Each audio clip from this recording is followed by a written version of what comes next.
Hello friends, welcome back to my channel advance English 101। Friends, आज की इस video में हम लोग 5 एडवांस इंग्लिश स्ट्रक्चर्स को सीखने जा रहे हैं। ये पांचों स्ट्रक्चर्स हमारे डेली स्पोकन इंग्लिश में और डेली कॉन्वर्सेशन के लिए मोस्ट इम्पॉर्टेंट स्ट्रक्चर्स है।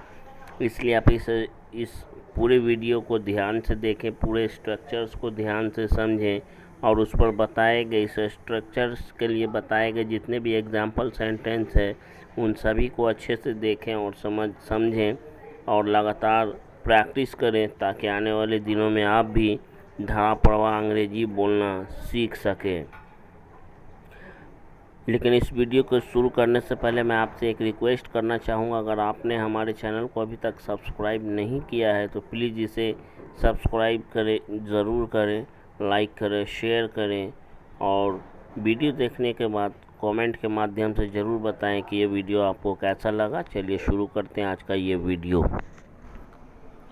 आज का हमारा पहला स्ट्रक्चर होगा गेट इमोशनल से, जिसका मतलब होता है भावुक होना।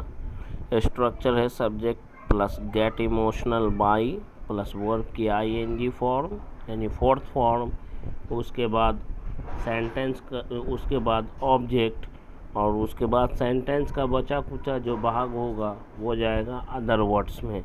पहला सेंटेंस है वह उसकी बातें सुनकर भावुक हो रही थी।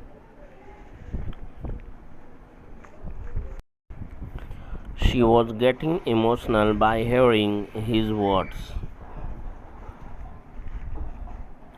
मैं उसकी दुख भरी कहानी सुनकर भावुक हो गया और मेरी आंखों में आंसू भर गए।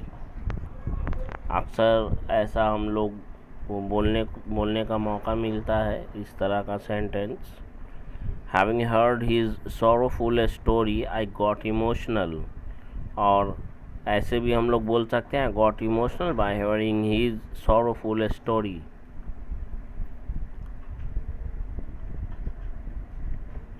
कई वर्षों बाद हम लोग एक दूसरे से मिलकर भावुक हो गए।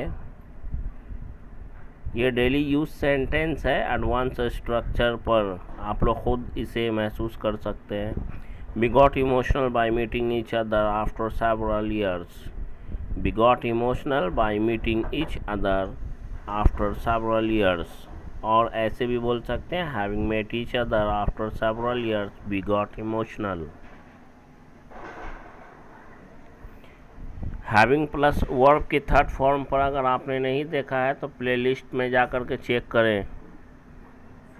मेरी माँ मुझे देखकर भावुक हो गई और फूट फूट कर रोने लगी। My mother got emotional by seeing me and began to weep bitterly। began की जगह पे start weeping bitterly भी बोल सकते हैं।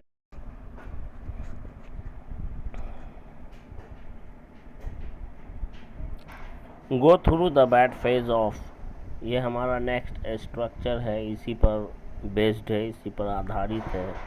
इसका मतलब होता है कि बुरे दौर से गुजरना। स्ट्रक्चर है subject plus go through the bad phase of, उसके बाद आने वाला हमारा नाउन होगा। पहला सेंटेंस है इन दिनों मुझे अपने परिवार के साथ गरीबी के बुरे दौर से गुजरना पड़ रहा है। तो सबसे पहले हम लोग इन दिनों को निकाल के सबसे पहले लिख देंगे this days comma I am having to go through the bad phase of poverty along with my family.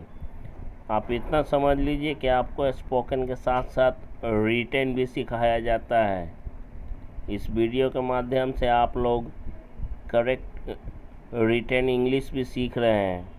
आजकल मैं भी गरीबी के बुरे दौर से गुजर रहा हूँ। This days comma, this days को पहले लिखेंगे तो कॉमा डालेंगे, लास्ट में लिखेंगे तो कोई कॉमा नहीं। This days I am also going through the bad phase of poverty. आने वाले दिनों में हमें भी भूखमरी के बुरे दौर से गुजरना पड़ सकता है।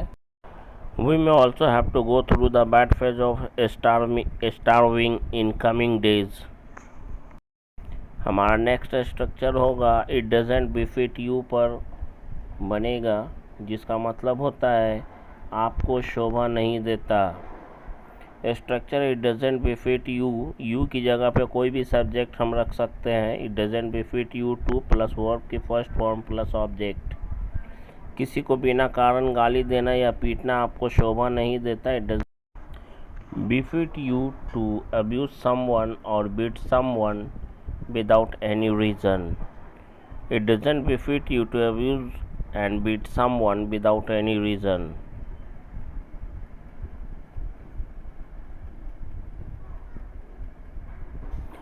किसी को नीची निगाह से देखना आपको शोभा नहीं देता है। It doesn't befit you to look someone down. Look someone down का मतलब होता है किसी को नीची निगाह से देखना। It doesn't befit you to look someone down. बड़ों से बहस करना उसे शोभा नहीं देता है। It doesn't befit him to argue with elders. It doesn't befit him to argue with elders.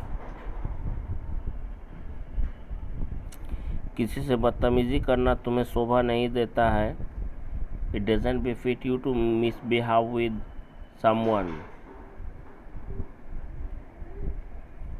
It doesn't befit you to misbehave with someone.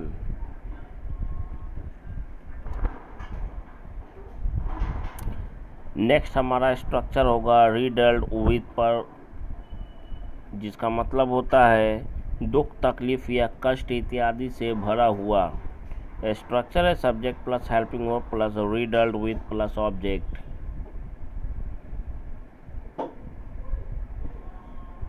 मेरी जिंदगी कष्टों से भरी हुई है। My life is riddled with troubles. My life is riddled with troubles. My life is riddled with troubles. उसका जीवन बीमारियों से भरा हुआ था। His life was riddled with illness, sickness, illness, disease. उसका जीवन बीमारियों से भरा हुआ था। His life was riddled with illness. उसका जीवन बीमारियों और कष्टों से भरा हुआ है। His life is riddled with illness and troubles. His life is riddled with illness and troubles. Get the hell out of someone or somewhere. इसका मतलब होता है जितना जल्दी हो सके किसी के पास से या कहीं से निकल लेना। Get the hell out of someone or somewhere. Structure है subject plus get the hell out of me, him, her, them, here and there. आप जैसा भी जो भी सेंटेंस जिस तरह का बोलना चाहते हैं उस हिसाब से आप स्ट्रक्चर में मी, हिम, हर, देम यूज़ कर सकते हैं। जितना जल्दी हो सके उसके पास से निकल लो। इस स्ट्रक्चर का पहला सेंटेंस है जितना जल्दी हो सके उसके पास से निकल लो। Get the hell out of him. Get the hell out of him. तुम्हारे लिए बेहतर होगा जितना जल्दी हो सके यहाँ से निकल लो।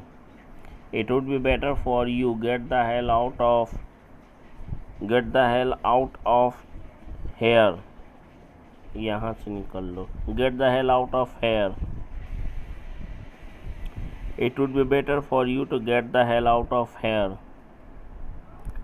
नेक्स्ट स्ट्रक्चर है get into the habit of. Get into the habit of जिसका मतलब होता है आदत डालना। Get into the habit of. हमें अंग्रेजी बोलने की आदत डालनी चाहिए। We should get into the habit of speaking English. We should get into the habit of speaking English.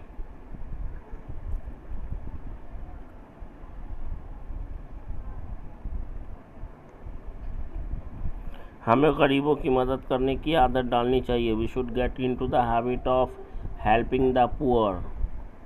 We should get into the habit of helping the poor.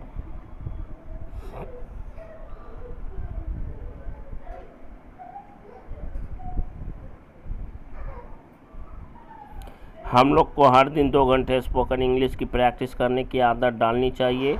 We should get into the habit of practicing for spoken English for 2 hours every day, ताकि हम लोग भी धारा पर अंग्रेजी सीख सके, so that we can learn to speak fluent English.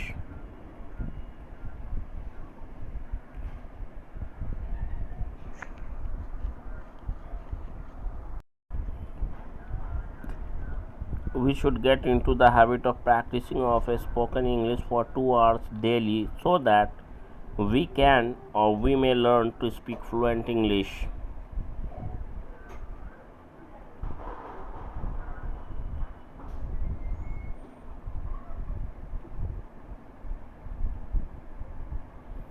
हमें गरीबों, लाचारों और बेसहारा लोगों के प्रति सहानुभूति रखने की आदत डालनी चाहिए.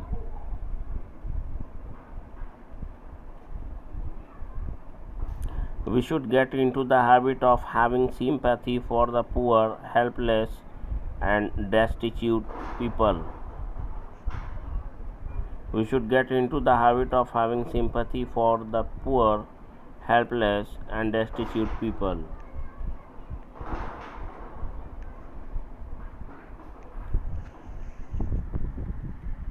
अगर ये वीडियो आपको अच्छा लगता है, सीखने को कुछ मिला है, प्रैक्टिस करने के लिए कुछ अगर इसमें आपको मिल रहा है, तो प्लीज़ इस चैनल को लाइक करें, शेयर करें, सब्सक्राइब करें.